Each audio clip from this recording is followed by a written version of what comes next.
សួស្តីបងប្អូនឥឡូវហ្នឹង Messenger បាន update ថ្មីគឺយើងអាចតាំងរូបរបស់យើងបានឬក៏រូបមនុស្សជាទីស្រឡាញ់របស់យើងបានឬក៏កូនរបស់យើងនៅលើ chat Messenger បានអញ្ចឹងបងប្អូនគឺតាំងរូបបែបនេះនៅដូចនៅខាងក្រោយខ្ញុំអញ្ចឹងបងប្អូនអញ្ចឹងយើងទៅមើលទាំងអស់គ្នាបងប្អូនចូលទៅបងប្អូនកុំភ្លេចចូលទៅ update នៅក្នុង Messenger អញ្ចឹងបងប្អូនព្រោះវាទៅ update ថ្មីអញ្ចឹងយើងចុចចូលមកចុចចូលទៅមកបងប្អូនជ្រើសរើសឆាតនរណាម្នាក់អញ្ចឹងបងប្អូនឧទាហរណ៍ខ្ញុំចុចលើឆាតបងស្រីខ្ញុំអញ្ចឹងទៅមកបងប្អូនសង្កត់ទៅលើ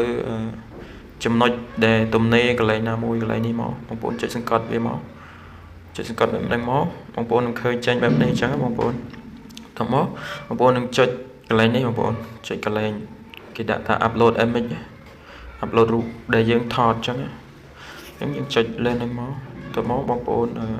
ជ្រើសរើសរូបមកបងប្អូនចង់ដាក់រូបមួយណាអញ្ចឹងខ្ញុំដាក់រូបខ្ញុំអញ្ចឹងខ្ញុំដាក់រូបនឹងយើងចុចបែបហ្នឹងមកទៅមកយើងជ្រើសរើសមក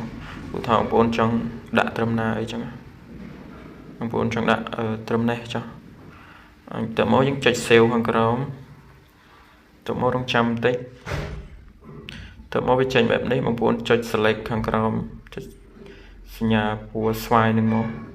ជាការស្រេចបងប្អូនអញ្ចឹងវាជាប់អានេះជាប់នៅខាងក្រោយអញ្ចឹងស្អាតមែនទេបងប្អូនមានភាពទាក់ទាញអញ្ចឹងបងប្អូនអញ្ចឹងវីដេអូហ្នឹងមានតែប៉ុណ្្នឹងឯងបងប្អូនកុំភ្លេចជួយ like ជួយ share ម្នាក់មួយផងបងប្អូនអរគុណច្រើន